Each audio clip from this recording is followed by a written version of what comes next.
नमस्कार।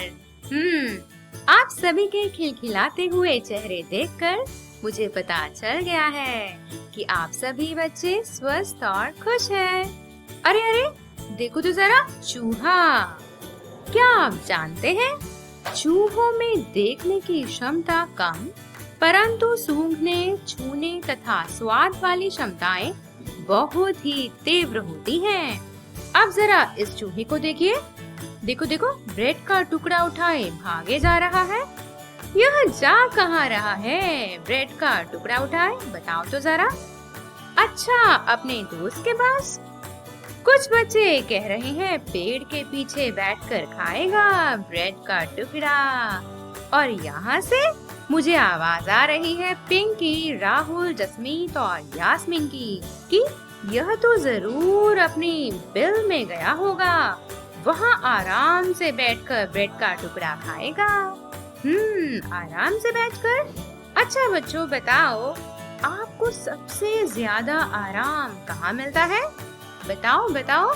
जब स्कूल से छुट्टी होती है तो आपको कहाँ जाने की जल्दी होती है? बिल्कुल सही, घर, प्यारा घर। जी हाँ, मानव, पशु, पक्षी सभी का अपना घर होता है जहाँ उन्हें आराम मिलता है। तभी तो चूहा ब्रेड का टुकड़ा उठाए उसे आराम से खाने के लिए अपने बिल यानी घर चला गया।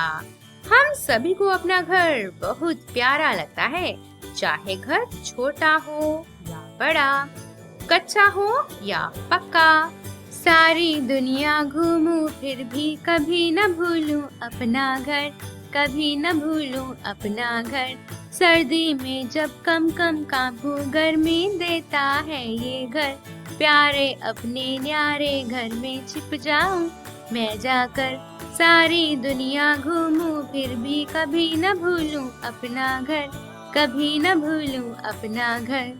गर्मी में सूरज दादा को जब गुस्सा आता है, तब मुझको राहत देता मेरा घर प्यारा है।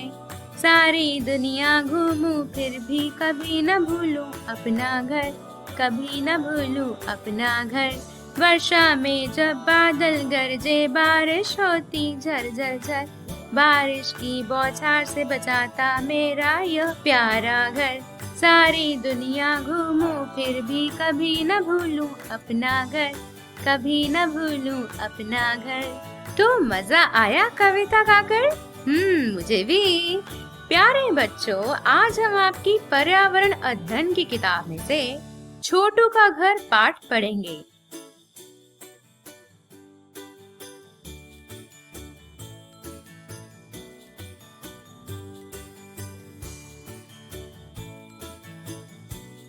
चलिए शुरू करते हैं। इन चित्रों में छोटू की कहानी बताई गई है। ध्यान से देखिए ये तस्वीरें। जी हाँ, बिल्कुल सही पढ़ा आपने। पहली तस्वीर में छोटू पहली बार मुंबई आया लिखा भी है और हम देख भी रहे हैं किस तरह से छोटू हैरान होकर देख रहा है मुंबई शहर को। और दूसरी तस्वीर में छमछम बारिश हो रही है और छोटू कहाँ है? दिखाई दिया आपको? जी हाँ, कपड़े में लिपट कर बैठा हुआ है। और बिल्कुल सही, दो बच्चे भाग भी रहे हैं। कहाँ भाग रहे होंगे ये बच्चे, बताइए? अपने घर। लेकिन छोटू तो बारिश में ही बैठा है, क्यों? क्योंकि मुंबई में ना तो छोटू का घर है, ना ही कोई दोस्त या संबंधी। तो फिर छोटू मुंबई क्यों आया होगा, सोचो। अब जरा अगली तस्वीर देखिए। छोटू तो पाइप पे सो रहा है। सोने से पहले छोटू ने पाइप को देखकर क्या सोचा होगा? बिल्कुल सही कि पाइप मुझे बारिश, ठंडी और धूप से बचा सकती है। यह सोचकर वह पाइप में सो गया। और अब देखिए यह तस्वीर और बताइए छोटू ने पाइप का किस तरह से इस्तेमाल किया है? छोटू ने पाइप को घर बना लिया है। ध्यान से देखकर बताइए छोटू ने पाइप और आसपास की जगह को कौन से हिस्सों में बांटा है? बताइए। सोने की जगह, बिल्कुल सही। खाना बनाने की जगह, कपड़े सुखाने की जगह, पानी रखने की जगह। शाबाश।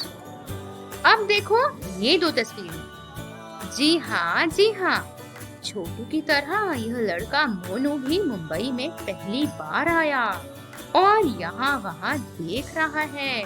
दूसरी तस्वीर में हमें दिखाई दे रहा है कि छोटू मोनू को अपने घर ले आया है। यहाँ बताइए मुझे, छोटू ने मोनू को अपने घर के किस हिस्से में बैठाया है? बताइए। बिल्कुल सही, दोस्तों और मेहमानों के बैठने की जगह। जी हाँ, बैठक। अच्छा बच्चों, अब बताइए छोटू को इस घर के कौन से हिस्से में ज्यादा समय बिताना पसंद होगा? बताइए सोचकर। अच्छा, छोटू को दोस्तों और मेहमानों की जगह में ज्यादा समय बिताना पसंद होगा। अच्छा बताइए, छोटू ने मोनू को भी पाइप में रहने को क्यों कहा होगा? अच्छा जी, मोनू के पास रहने की जगह नहीं होगी। बिल्कुल सही। छोटू को दोस्त की जरूरत होगी। बिल्कुल, हर किसी को दोस्त की जरूरत होती है। बिल्कुल बिल्कुल, आपका भी तो दोस्त होगा ना? ये तो हुई छोटू के घर की बात। आपके घर की बात करने से पहले जरा यहाँ देखिए और बताइए इन दो तस्वीरों में क्या फर्क है? पहली तस्वीर में कोई भी दिखाई नहीं दे रहा है, शायद कोई रहता नहीं इस मकान में। और दूसरी तस्वीर में हमें खिलखिलाते हुए चेहरे दिखाई दे रहे हैं इस घर में। अच्छा, अब आप अपने घर के आसपास देखिएगा जरूर, कोई मकान दिख जाएगा आपको।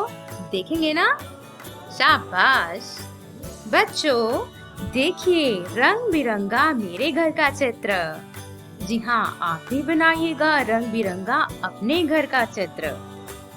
और अब मुझे बताइए आपके घर में कौन कौन रहते हैं? कुछ कह रहे हैं माताजी, पिताजी, बहन, भाई, और कुछ कह रहे हैं दादाजी, दादी जी भी रहते हैं साथ।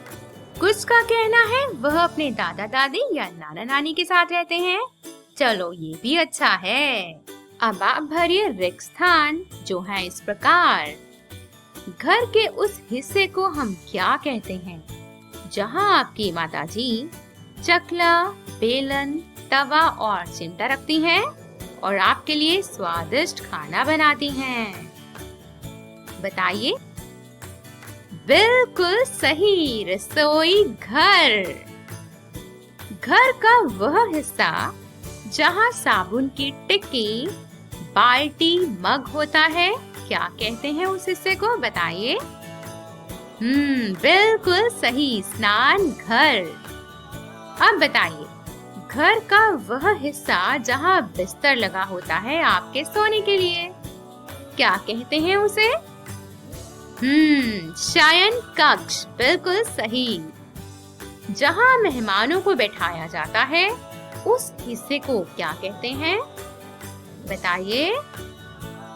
बिल्कुल, बैठक।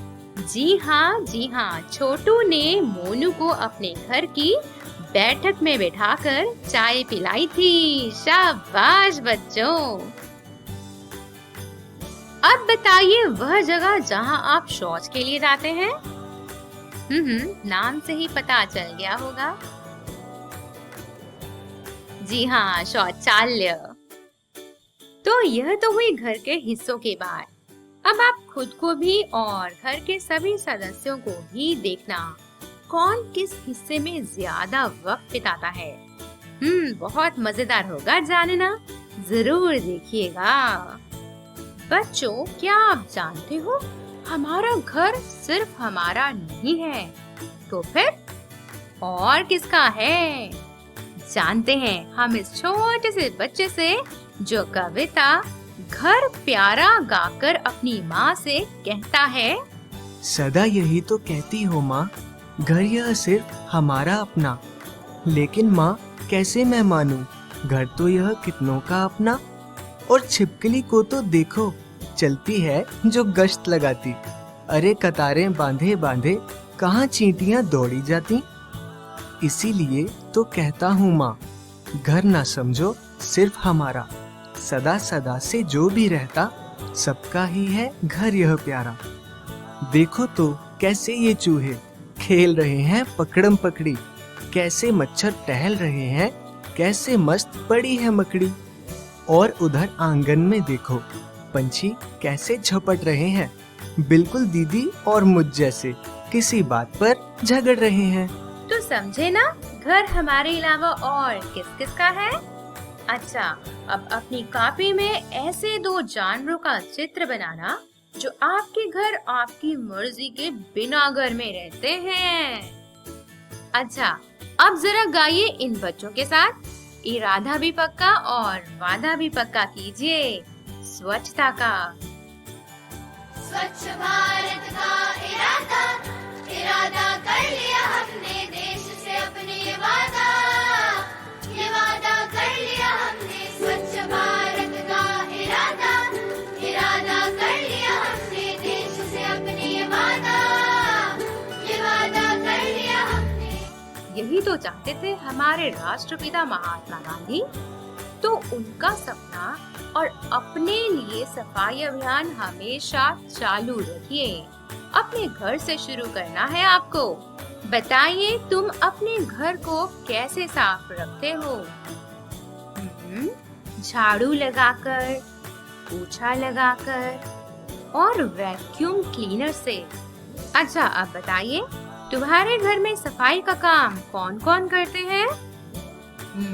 माता जी, दादी जी, दाई और हम। बहुत अच्छे।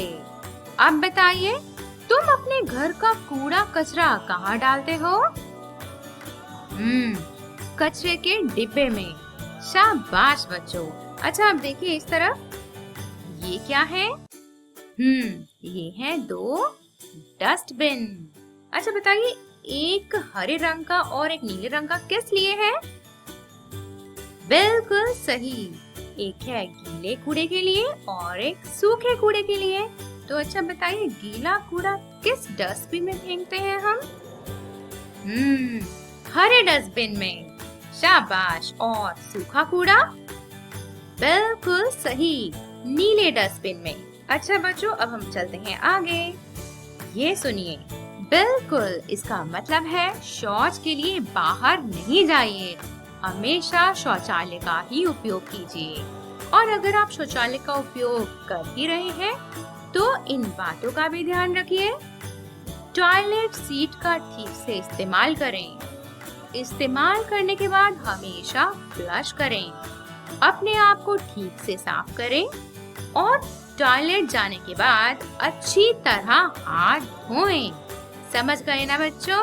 अच्छा, अब घर की साफ सफाई के बाद हम सभी और क्या करते हैं? बिल्कुल घर को सजाते हैं। तो अब आप बताइए, क्या तुम अपने घर को किसी खास तरह से सजाते हो? कब और कैसे सजाते हो? बताइए।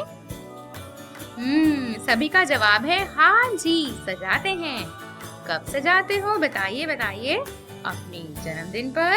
अच्छा, त्योहारों पर, बड़े भाई या बहन की शादी पर, गुब्बारों, फूलों, रंगोली, मोमबत्तियाँ, दिए और रंग बिरंगी बत्तियों से सजाते हैं। अच्छा, बहुत अच्छे बच्चों। अब बारी है कुछ प्रश्नों के उत्तर देने की। तो बताइए, ऐसे कुछ जानवरों के नाम जो आपकी मर्जी से आपके घर में रहते हैं।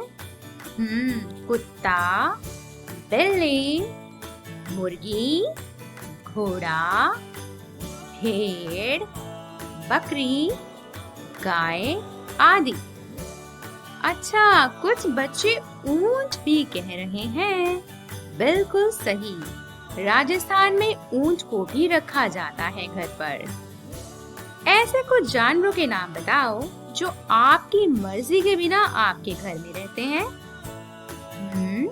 छिपकली, मकड़ी, चींटी, मच्छर, चूहा, पंछी आदि। बिल्कुल सही। और अब बताइए, स्वच्छ भारत अभियान की शुरुआत कब हुई थी? 2014 में। जी हाँ, गांधी जी के 150वें जन्म दिवस पर। बिल्कुल सही। हमें गीला कूड़ा नीले डस्टबिन में फेंकना चाहिए, सही या गलत? गलत। गीला कूड़ा हरे डस्टबिन में फेंकना है और सूखा कूड़ा बिल्कुल सही नीले डस्टबिन में फेंकना है। हमेशा याद रखिएगा बच्चों। तो बच्चों, इन कुछ प्रश्नों के साथ ही हमारा पाठ संपन्न होता है। लेकिन आप स्वच्छता से अपना नाता चलाते रहिए। अपने घर को स्वच्छ रखने के साथ साथ अपने देश भारत को भी स्वच्छ और सुंदर बनाते रहिए। हमेशा स्वस्थ और खुश रहिए। नमस्कार।